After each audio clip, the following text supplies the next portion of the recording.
pag ano, nakipagsabwatan ang Senate at Supreme Court para patay. Ay, ito na lang, mas maganda to. Impeachment to. Team, we're transitioning to FLAC, but tasks are still going to be on Bullfrog. Did nobody see the poppycock post? Sa mga bagong pasok dyan, baka naman, huwag kalimutan mag-like and subscribe. Okay, mas forward. Caballeros, short vlog lang natin ito kasi blackout dito sa amin. Medyo nakakabati nga dahil kaya pala tayo kanina medyo nautal-utal, nagkakamali yung pangalan. Ay mataas pa lang BP ko kanina, 170 over 9. Eric Candel Carmen, na pala ako, vlogging near death. Kung may sinasabi ng asawa ko na kuwan ka na, walking dead ka na, so ganun rin pala ako kanina, vlogging death. Tumaas yung kasi dala ng alam nyo naman na tuloy-tuloy yung pag-check up ko sa pinch nerve ko sa leeg, sumasakit yung muscle ko, kaya siguro nagre-respond yung katawan ko na tumataas yung BP.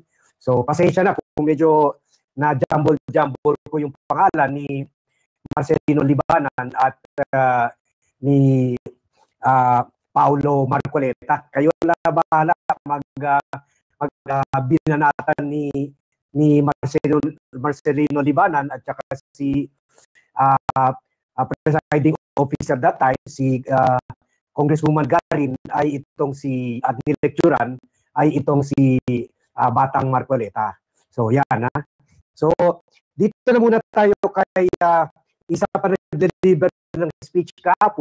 Sinabi na ni Laila de Lima yung nasa isip na natin lahat na nakipagkontsaba nga talaga ang mga kongresista, ang Supreme Court at si Sara Duterte.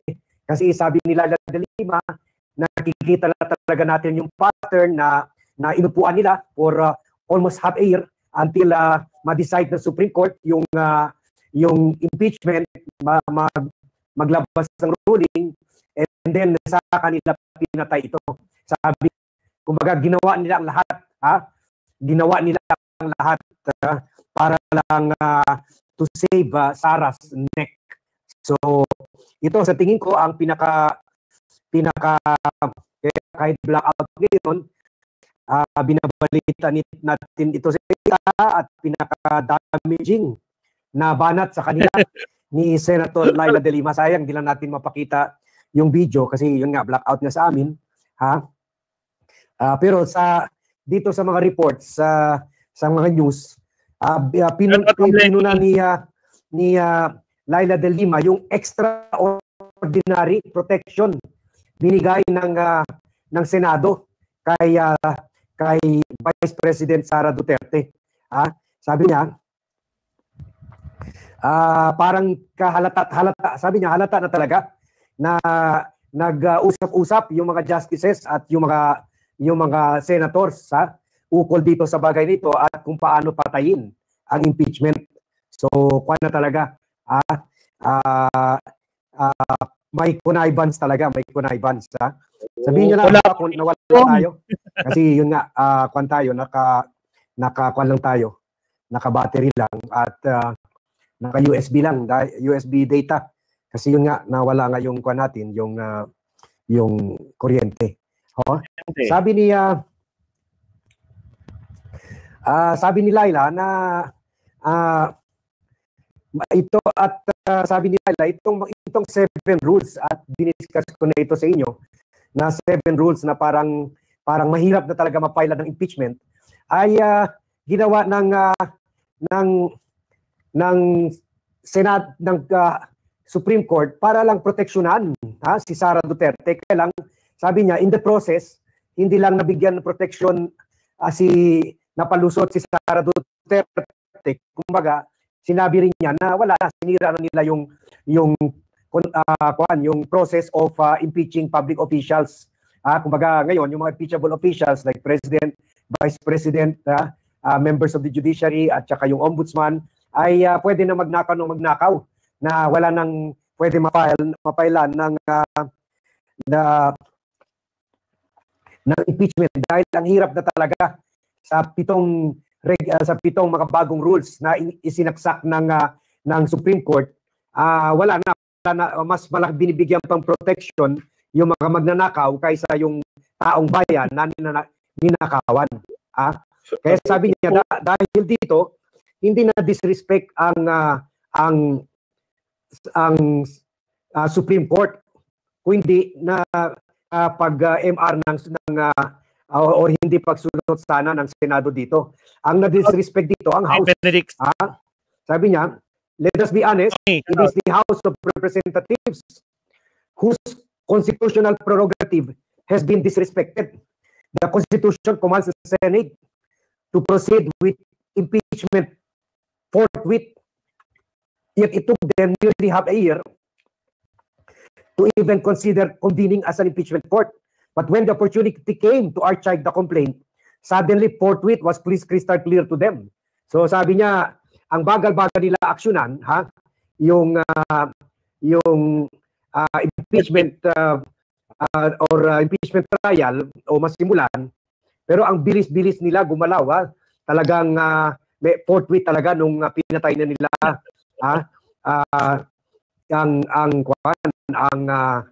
ang impeachment process. Sabi niya, that burst of urgency after months of delay is telling. So kumbaga kahina-hinala, bakit suddenly marunong na sila intindihin ang forthwith, samantala nung na-file na lang ito sa Senado, ang bagal nila.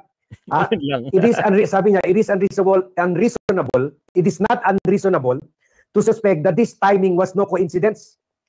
The Senate's slow walk bought time for the Vice President, for her lawyers to reach the Supreme Court, and for the court to run the full length of its decision-making ritual. This was not respect for another branch. It was a choreography of convenience, and the House was the one made to bow. So sabi niya, ang kinawawa dito sa conspiracy ng Supreme Court at ni Sara at ng Senado ay ang House of Representatives. Sabi niya, bigla na lang sila nagkaroon ng lakas nung may desisyon na ang Supreme Court na pinapatay ito. Ang bilis-bilis nila inaksyonan ito. Kaya sabi niya, hindi malayo isipin na hindi lang coincidence yung pabilis na galaw nila. Mukha talaga ang ginawa nila ay pinatulog nila muna ang impeachment habang yung mga lawyers ni Sara para bigyan ng panahon yung mga lawyers ni Sara para tumakbo sa Supreme Court, and then para ang korte ay para desisyonan ito at maglabas ng decision, at nung nilabas na ng decision ng Supreme Court kung saan 13 justices ay appointees ni Duterte, doon saka pinatay ng Senado yung impeachment complaint. Kaya sabi niya, hindi ang Supreme Court ang na-disrespect, kundi ang House of Representatives, kasi sila ang nag-file ng impeachment. So yan, kaya sabi ni Laila de Lima,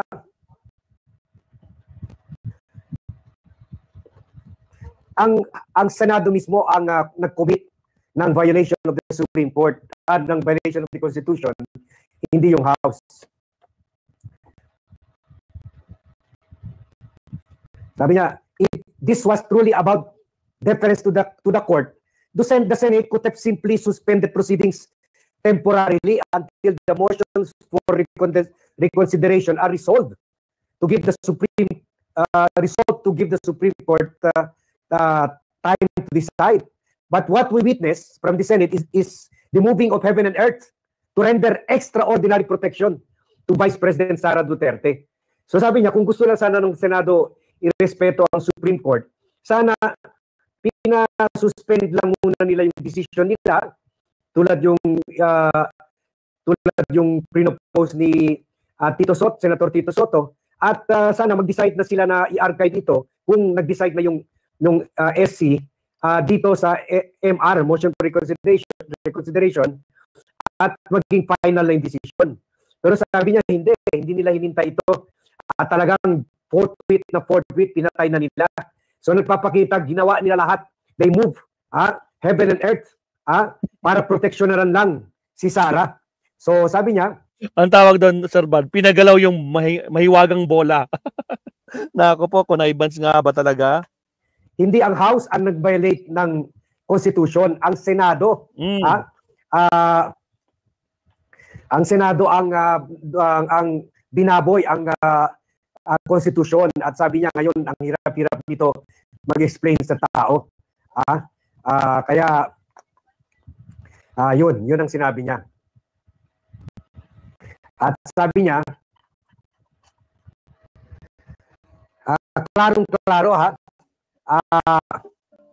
klarong-klaro na ang beneficiary dito ay si Sara Duterte talaga. Malamang sa malamang.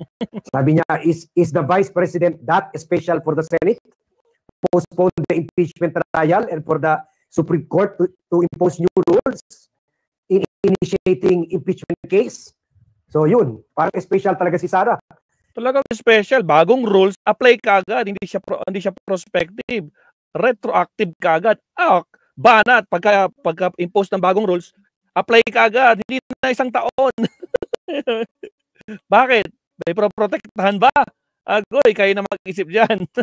Gumawa ang Supreme Court ng mga panibagong patakaran para tiyakin lang hindi ma-impeach si Sara ulit sa February 6, 2026. Sabi niya, sa gitna ng Senado at ng Korte Suprema, malinaw na naipamalas sa ating ang pananatili ng kapangyarihan ng mga Duterte. Panganib ito at hindi dapat maliitin. Sabi pa niya, addressing to the whole country, buong bayan ang nanonood sa kanyang bantang ipapatay raw niya ang Pangulo.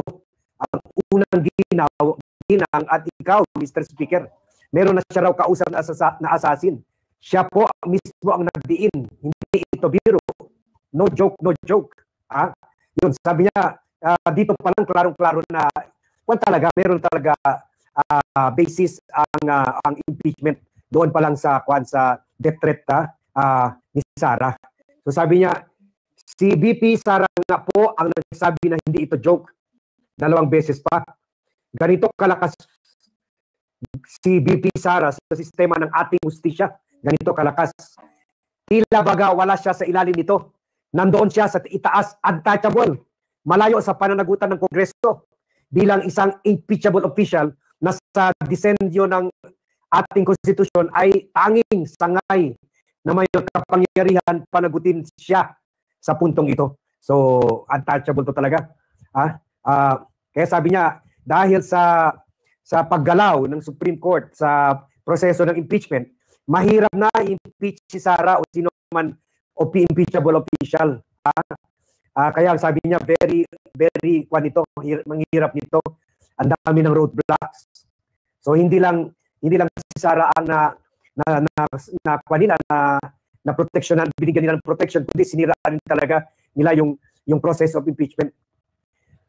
Sabi niya, accountability has never been more difficult to achieve in this country than now. Sabi niya, wala na dahil dito, wala na talaga tayo mahabol na accountability sa mga government official. So tulad ng sinabi natin, dahil sa decision na ito, piyesta na yung mga magnanakaw, lalo na yung mga impeachable officials na pwede na pwede na